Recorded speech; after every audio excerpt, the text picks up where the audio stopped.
ولی پیغمبرمون میگه هر کسی که اگر سحر برای خاطری نداشتنی در خانه چیزی اگر بخیزه و میگه هم تا چهرش ترش کنه غمدار خودشا بگیرد، او همچنان است که خداوند در بین مردم غیبت کرده است.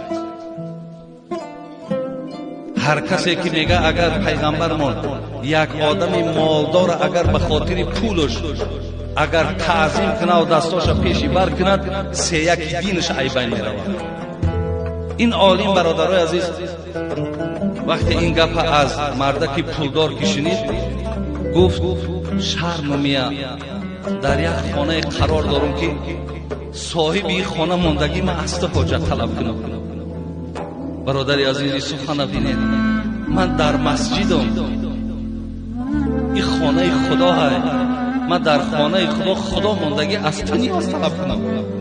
میگه این مردک